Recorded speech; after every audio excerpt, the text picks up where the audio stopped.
శ్రీ మాతృపితృగురుదైవాయ నమః. శ్రీ సద్గురు పూర్ణానంద దుర్శెట్టి లక్ష్మీనారాయణ స్వామినే నమః. మాతా హేమలతా దేవినే నమః. గురుర్బ్రహ్మా గురుర్విష్ణు గురుర్దేవో మహేశ్వరః. గురు సాక్షాత్ పరబ్రహ్మ తస్మై శ్రీ గురువే నమః. శ్రీమద్గురుదేవులు శ్రీ సద్గురు పూర్ణానంద దుర్శెట్టి లక్ష్మీనారాయణ స్వామి మాతా హేమలత దేవి పాదపద్మలకు ద్వాదశి వందనాలు. ఈరోజు మనము చదివేది బృహద్వాసిష్ట అను శివరామ దీక్షితీయము.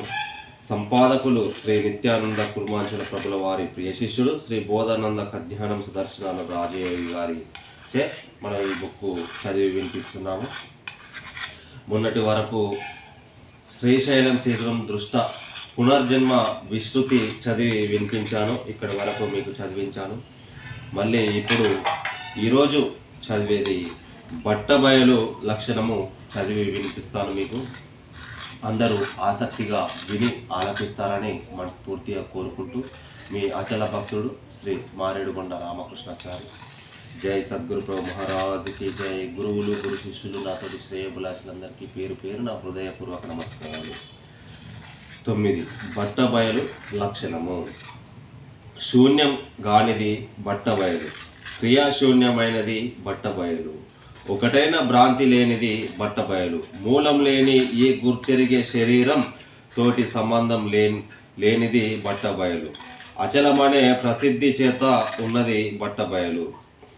గురువు గారు చెప్తున్నాడు, ఈ ఉత్త బట్టబయలు అర్థమేమనగా పుట్టనిది చావనిది సకల దేశముల యందు సర్వకాలము యందు సమస్త వస్తువుల యందు మొదలు కొనలేక చెల్లించలేక ఉన్నదేదో అదే చలనరహితమైన అచలము, అదే ఎరుక మరుపులు లేని బట్టబయలు. శిష్యుడు అడుగుచున్నాడు, అది బట్టబయలైతే ఉత్త బట్టబయలని ఎందుకు అనవలే? బయలు అనరాదా?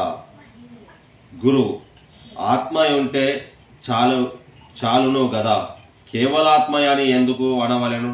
కేవలాత్మ అనగా నిర్మలమైనది తాత్పర్యము. అలాగుననే ఉత్త బట్టబయలని అర్థము సుమా. ఉత్త బట్టబయలనగా కేవలాత్మయని అర్థము. ఇక్కడ 10వది కేవలాత్మ లక్షణము చదివి వినిపిస్తాను. ఆ కేవలాత్మకు సత్వ గుణము లేదు, రజో గుణము లేదు, తమో గుణము లేదు, శబ్దము లేదు, స్పర్శము లేదు, రూపము లేదు, రసము లేదు, గంధము లేదు, జనన మరణము లేదు, మరణాములు లేదు, ఏమీ లేదు, సర్వము శూన్యమైనది. ఆ సర్వ శూన్యము నందు ఎవరు ఏమి తెలియగలరు? ఏమి చెప్పగలరు? ఏమి వినగలరు? ఏమి చేయగలరు? దేనికేమి పూజ గలదు? ఏమి ధ్యానము గలదు? అది ఏమి ఇవ్వగలదు? బట్టబయలు యందు అహంకారము లేదు. ఆ అహంకారము ఎటుల కలిగినదో కలిగిన గాని నిలువరమైనది కాదు. నిలవరము గాని దానిని ఎంత నమ్మినా ఏమి లేదు. నీటి బుగ్గ ఎందాక నిలుచును? ఎట్టి ఎడు యుండు నగల మ్రను ఎదక నిలుచును. మునగ కొమ్మను పట్టుకొని ఎందాక వేలాడును. కనుక ఈ అహంకారము నమ్మరాదు. అహంకారము నిత్యమనగానే నిత్యమున చనిపోవు భార్యను మోహ వశమున తల్లి అమ్మ ఎనగానే జీవించును. అటులనే ఈ ఎరుక దైవముగానున్న అది దైవముగానేరదు. దైవమనగా నిత్యమైనది ఏదో అది నిజమైన దైవము గాని మరి ఒకటి కాదు. ఆ నిజమైన దైవమును గూర్చి యత్నము చేయవలెను. ఆ యత్నమునకు గురూపదేశమే మూలము. శిష్యుడు, అయ్యా, గురువులు యోగ్యులు కావాలనేనని అనుచున్నారు కదా, ఆ గురువు యోగ్యతలు ఏ విధమున తెలియను?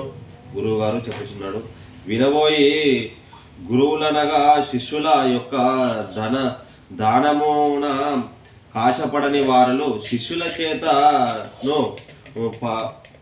చేతను ఉపచారములు చేయించుకొని వారలు శాంతమూర్తులు ఎల్లప్పుడూ ప్రపంచమనిత్యమని తలుచుచుండు వారలు గావారలో వారల చేరిన వారికి పరమార్థము కలదు. శిష్యుడు, అయ్యా, గురువులకు అర్థము ప్రాణము లర్పించవలెనని చెప్పుచుందురు కదా, వీరి ధనమును ఆశపడకను వీరి ఉపచారములు అంగీకరించక పోయినట్లయితే శుశ్రూష సిద్ధి ఎలాగున కలుగును? కృతార్థులే నగుదురు అని అడుగగా గురువు చెప్పుచున్నాడు. ఎరుక అఖండమైన పక్షమందున కలిగి తేలుకుట్టితే కంటికి నీరు గారినట్లుగా ఒకరికి తేలు కుట్టితే అందరికీ బాధ కలుగవలె ఉండును కదా.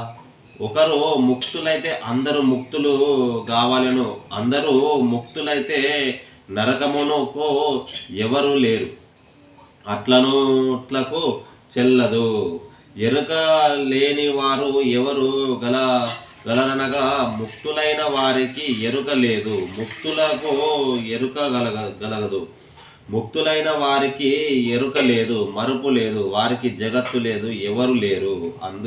అయితే అందరూ ముక్తులేనని కొందరు వాదించుచున్నారు. అందరూ ముక్తులైతేనేమి, బంధులైతేనేమి, తన మాట తాను విచారించుకోవలను గాని ఒకరితో నేమి పని? గురుపదేశం ముఖ్యము. గురువు వలన ముక్తి పొందవలను, గురువును నమ్మవలను. గురువు కలదోచిన శరీరాలు ఎలాగో అలాగే మూలం లేని ఈ గుర్తెరిగే శరీరం ఏమి లేదు, ఈ ఉత్త బట్ట బయలు ఏమి లేదు అని తెలుపవలను. ఇది తప్ప రెండవది తెలుపకూడదు. ఇక్కడి వరకు కేవలాత్మ లక్షణము ముగించాము. మళ్ళీ 11వది పరిపూర్ణ అచల లక్షణము. ప్రతి ఒక్కరికి శ్రద్ధగా వినే అటువంటి గురువులకు, గురు శిష్యులకు, గురుపుత్రులకు, నాతోటి శ్రేయోభిలాషులందరికీ పేరు పేరు నా హృదయపూర్వక నమస్కారాలు. అలాగే మన ఛానల్ నచ్చినట్టయితే సబ్స్క్రైబ్ చేసుకొని బెల్ ఐకాన్ను యాక్టివేషన్ చేసుకొని నేను చేసే వీడియోలు ప్రతి ఒక్కటి మీకు నోటిఫికేషన్గా అందుతాయి. జై సద్గురు ప్రభు మహారాజ్కి జై. ఇప్పుడు పరిపూర్ణ అచల లక్షణము. గురువుగారు, ఎరుక గలది చలనము కాదు, గుణములు గలది అచలము కాదు, రూపము గలది అచలము కాదు, కోపము గలది అచలము కాదు, తపము గలది అచలము కాదు, సత్వగుణములు గలది అచలము కాదు, స్పర్శ గుణము గలది అచలము కాదు. ఎరుక మరుపులు లేనిది, సగుణ నిర్గుణములు గానిది, క్షరములు గానిది, దేహములు గానిది, త్రిమూర్తులు గానిది, త్రిశక్తులు గానిది, దేహ త్రయములు గానిది, కారణత్రయాలు గానిది, కార్యత్రయము గానిది, మలత్రయము గానిది, రూపత్రయము గానిది, పాపత్రయము గానిది, జగద్త్రయము గానిది, లోకత్రయము గానిది, పరత్రయము గానిది, ఈశ్వర త్రయము గానిది, ఎరుకాత్రయము గానిది, జ్ఞానత్రయము గానిది, ప్రకృతి త్రయము గానిది, జనన మరణం లేని ఆది అంత్యము లేనిది, మనసునకు తెలియరానిది, వాక్కు చేత చెప్పాలనవి గానిది, కనుల చూడ నిలవి గానిది, గురు సూచన చేత తెలివి ఉన్నది, పరిపూర్ణము అచలము అనబడును. ఇక్కడి వరకు పరిపూర్ణ అచల లక్షణము చెప్పి వినిపించాను మీకు. ఇప్పుడు దురహంకార లక్షణము చదివి వినిపిస్తాను, అందరూ శ్రద్ధగా వినుడి. దురహంకార లక్షణము. గురువుగారు. ఆ దురహంకారమే నరకము, దురహంకారమే మనసు విడవక యున్నును, అది పోయే దగున పోయేదగున. ఎందుచేత అనగా ఏనుగులు, గుర్రములు, ఒంటెలు కలలో అనేకములు కలిగినవి, అందులో ఒకటైనా నిలిచెనా అని గురువుగారు చెప్తున్నారు. నిలవకుంటే ఎలా పుట్టవలెనో పుట్టినవి పుట్టినందు విచార పడవలెనా, పగల వాణి విచార పడవలెనా, ఎందుకు విచారమే అవసరము లేదు. మగు కీర్తి అందు పుట్టినది కబ్బ పుట్టినది, పబ్బు కీర్తి అందు పోయినది. పోతే ఎక్కడ కలిసినారో, ఎక్కడికి పోయినారో తను ఉన్నంత మట్టుకు అన్నీయు సహజముగానే ఉన్నవి. తాను లేకపోతే ఏమీ లేదని నిజం తెలియవలే. తాను లేకపోవడం మేమనగా ఎప్పుడో ఏమో ఇట్లనో మట్లనో కరిమ్రింగిన వెలకపండు వలనే మాయమైపోచున్నది. ఈ యొక్క మానవ దేహము ఎప్పుడో ఏ వేళనో ఎక్కడో ఏ చోటనో కరిమ్రింగిన వెలకపండు అంటే ఒక వెలకపండును మనం ఏనుగు తింటది, తిన్న తర్వాత మళ్ళీ విసర్జిస్తే ఆ వెలకపండు ఆ విధానముగానే ఉంటుంది, కానీ వెలకపండులో ఉన్న గుజ్జు మొత్తం మాయమైపోతుంది. ఆ విధానంగానే ఆ పరమాత్ముడు ఈ యొక్క ప్రపంచమునందు మనం ఉన్నాం. ఈ యొక్క ప్రపంచంలో మనం ఉన్నట్టే అనిపిస్తుంది, కానీ అందులో మాయమైపోతాం. ఈ జగంలో మనం ఉన్నాము, కానీ అందులో మాయమైపోతాం. ఆ ఒక బయలునందు, ఆ ఒక్క పరిపూర్ణమునందు మనం ఉన్నా ఒకటే, లేకున్నా ఒకటే. కాబట్టి ఉన్నప్పుడే ఈ పరిపూర్ణాన్ని తెలుసుకోవాలి. అచల గురువులను పొంది ఈ యొక్క ధర్మాలను తెలుసుకొని ఉంటే చాలా మోక్షం.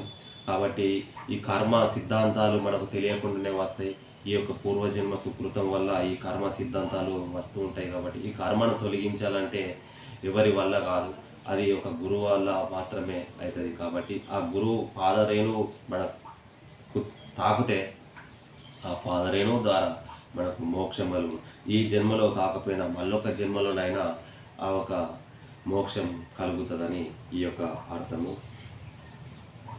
లేకపోయేదే ఎరుకను విడవలసినదే, కానీ దానితో ప్రయోజనం లేదు.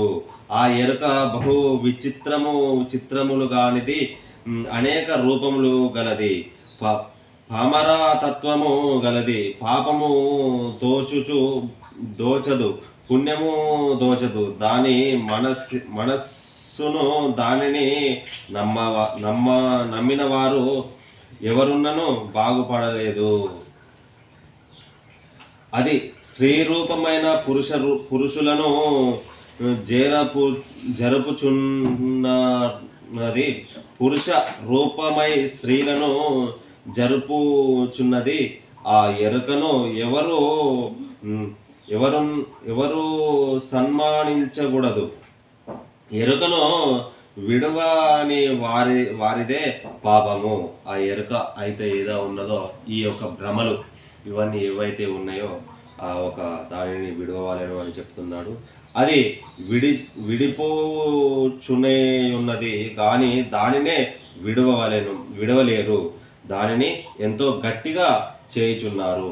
ఏదైతే అక్కడ ఉన్నదో ఆ వస్తువును, ఏదైతే అక్కడ లేదో ఆ వస్తువు గురించి ఎందరో రీసెర్చ్ చేస్తారు, కానీ దానిని మనకెందుకు అవసరం లేదు అని వదిలిపెట్టే వారు ఎవరు ఉండరు. దాన్ని పదే దాని గురించి తెలుసుకోవాలి, ఇంకా ఏంటిది ఇంకేంటిది అని ఆ భ్రమలో పడి దానిలో నుంచి రాలేరు. కాబట్టి ఇక్కడ ఈ పరమాత్ముడు ఈ విధంగా చెప్పుచున్నాడు. ఎరుక ఒక అరణ్యము. ఈ అరణ్యములో ప్రవేశించు వారు ఎన్నటికి బయట పడజాలరు. బ్రతుకని బిడ్డ బారెడు ఉన్నట్లు సామెత. బ్రతుకని బిడ్డ బారెడు ఉన్నట్లు సామెత గలదు. ఎరుక అనేక రూపములుగా అనేక నామములు పెట్టుకున్నది. దీనిని నమ్మితే నరకము. ఎరుకే సత్యము అని కొందరు అన్నారు. ఎరుక సత్యము కాదు, ఎరుకే అసత్యము. ఎరుకకు మరుపు గలదు. ఎరుక గలిగితేనే జగములు గలవు. ఎరుక లేకపోతే ఎరుక జగములు ఏమీ లేవు. ఈ యొక్క శరీరం అయితే ఏది ఉన్నదో ఇది ఒక ఎరుక. ఈ శరీరం ఉన్నంత వరకు జాగ్రత్తగా వహించుకోవాలి. ఇది ఏంటి అంటే ఈ యొక్క మానవ దేహంలో అడుగడుగున మాయ కల్పిస్తూ ఉంటుంది. ఆ మాయను జాగ్రత్తగా చూసుకుంటూ పోవాలి. చూడకుంటే మనకు తెలియకుండానే మనలా కొట్టేసి వెళ్ళిపోతుంది. కాబట్టి ఆ గురుమూర్తి స్మరణతోటి ఆ ఎరుకను చాలా జాగ్రత్తగా కనిపెట్టుకుంటూ మెదలాలి అంటున్నాడు గురుమూర్తి. ఎరుక అహంకారము దేహము ఒకటే గాని వేరే లేనే లేదు. ఎరుకను విడిచి దేహముండదు, దేహమును విడిచి ఎరుక ఉండదు. ఎరుకను దేహమని తలచరాదు. ఎరుకను హాని గలదు. ఎరుకకు హాని కలిగిన లంకానలు చేయునప్పుడు హీన స్వరము కలుగుచున్నది గదా. అందువలన ఎరుకకు హాని గలదని తెలియవలెను. ఏ విధముగా జూచినను ఎరుక హానిగానే ఉన్నది. ఇటువంటి ఎరుకకు నిత్యమనరాదు. ఎరుకకు సత్యమనుట గురుద్రోహము. ఎరుక పుట్టనేలదు. ఏమి లేని ఈ ఉత్త బట్ట బయలందు జగత్తు గలుగనేలేదు. ఈ పరమమునందు ఎలాగున ప్రపంచము కనబడుచున్నది. అడిగిన ఎడల కలలో అనేకములు కలుగుచున్నవి. అవి అన్నీయు కలలోనే నశించుచున్నవి కదా.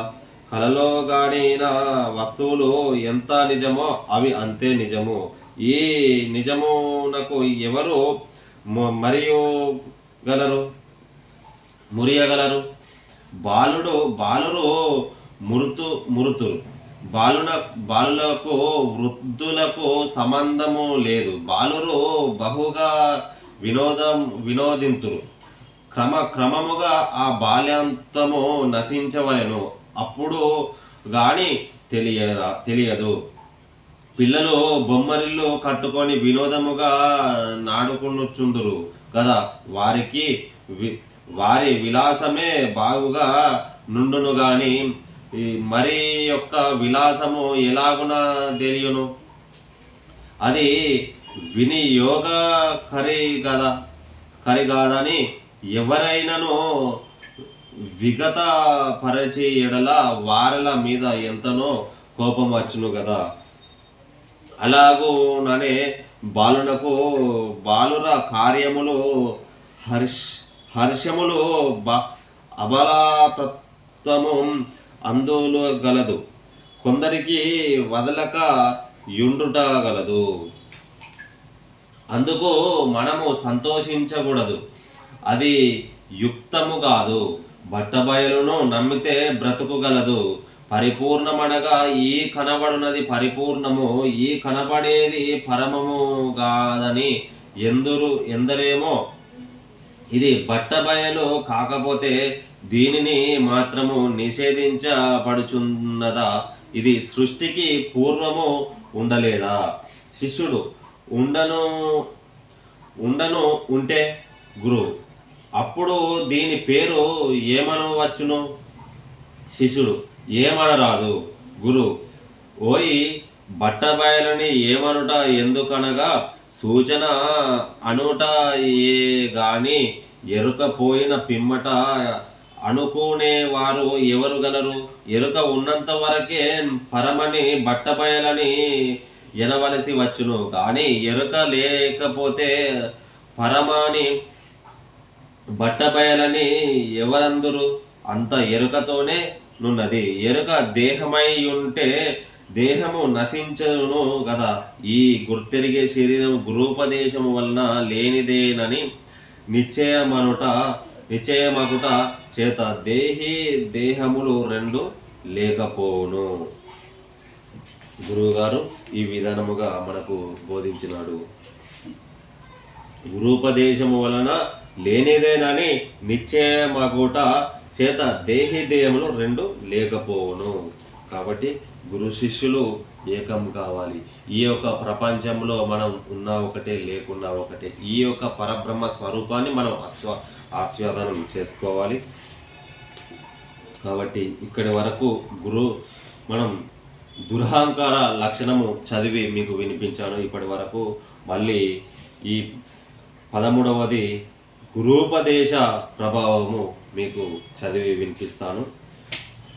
ఇక్కడి వరకు మనము చదివి వినిపించాము. అలాగే మన ఛానల్ కనుక నచ్చినట్టయితే సబ్స్క్రైబ్ చేసుకొని బెల్ ఐకాన్ను యాక్టివేట్ చేసుకొని మేము చేసినటువంటి వీడియోలు మీకు నోటిఫికేషన్గా వస్తాయి. ఈ యొక్క భక్తి తత్వం అనేది ప్రతి ఒక్కరికి ఉండాలి. భక్తి తత్వం కంపల్సరీ ప్రతి ఒక్కరికి ఉండాలి. మనకు అందించిన వారు ఈ బుక్కు సంపాదకులు శ్రీ నిత్యానంద కుర్మాంచల ప్రభుల వారి ప్రియ శిష్యులు శ్రీ బోధానంద కధ్యానం సుదర్శన రాజయోగి గారి చే మనం ఈ బుక్కు చదివి వినిపించాము. జై సద్గురు మహారాజ్కి జై. శ్రీమద్ గురుదేవులు శ్రీ సద్గురు పూర్ణానంద దుర్శెట్టి లక్ష్మీనారాయణ స్వామి, మాతా హేమలతాదేవి పాదపద్మములకు ద్వాదశి వందనాలు. ఇలాగే మనం రోజు చదివి ఈ విధానంగా మీకు వినిపిస్తానని మనస్ఫూర్తిగా కోరుకుంటున్నాను. గురుర్బ్రహ్మా గురుర్విష్ణు గురుర్దేవో మహేశ్వరః గురుర్ సాక్షాత్ పరబ్రహ్మ తస్మై శ్రీ గురువే నమః. జై సద్గురు మహారాజ్కి జై. ఇందులో ఏవైనా ఒప్పులు తప్పుగా చదివి ఉంటే గురువులు, గురు శిష్యులు, నాతోటి శ్రేయోభిలాషులు అందరూ తప్పుగా భావించకూడదు. ఏంటంటే నేను ఇంతకుముందు ఎప్పుడు ఇంత పెద్ద నిర్ణయం తీసుకోలేదు. నేర్చుకోవడానికి ప్రతి ఒక్కటి కొంచెం కొంచెం నేర్చుకోవాలి, వాటిని అందరికీ తెలపాలనే ఒక ఆలోచనతోటి భక్తి భావాలను అందరికీ తెలపాలి. ఇప్పుడున్న రోజుల్లో అందరూ మన లెక్క ఉండలేరు. కాబట్టి వెనుకట సాంప్రదాయం వేరు, ఇప్పటి సాంప్రదాయం వేరు. ఇప్పుడున్న సాంప్రదాయానికి పిల్లలు ఎంతో ఖరాబ్ అవుతున్నారు. అందుకనే కొంచెమైనా ఒకరిని చూసి ఒకరు నేర్వాలి అనే ఒక భావనతోటి ఈ యొక్క నిర్ణయాలు తీసుకున్నాను. పద్యాలు కానీ, ప్రవచనాలు కానీ, ఈ యొక్క సిద్ధాంతాలు కానీ, ఈ అచల బోధ తత్వాలు కానీ, పాటలు కానీ ఇవన్నీ అందరూ వినాలని, నేను నేర్చుకోవాలని భావనతోటి మీకు అందిస్తున్నాను. ఇందులో రాకుండా కానీ చదువుచున్నాడు అనే ఒక భావన మీకు కలగకూడదు. ఎందుకంటే దానిలో అర్థం ఉన్నది. ఆ అర్థం నాకు తెలిసినట్టుగా కొందరికి ఇంకా ఎక్కువ తెలుస్తుంది. నాకు తక్కువ తెలిస్తే కొందరికి ఎక్కువ తెలుస్తుంది, కొందరికి తక్కువ తెలిస్తే నాకు ఎక్కువ తెలుస్తుంది. కాబట్టి దాన్ని తప్పుగా భావించకూడదు. అందరిలో మనం ఉండాలి, అందులో ఆ పరమాత్మ స్వరూపం ఉండాలి. కాబట్టి మీరందరూ మన ఛానల్ను సబ్స్క్రైబ్ చేసుకొని ఇంకా ముందుకు నడిపించాలి, షేర్ చేయాలని మనస్ఫూర్తిగా కోరుకుంటూ మీ యొక్క అచల భక్తుడు శ్రీ మారేడుగొండ రామకృష్ణాచార్య. జై సద్గురు మహారాజ్ కీ జై.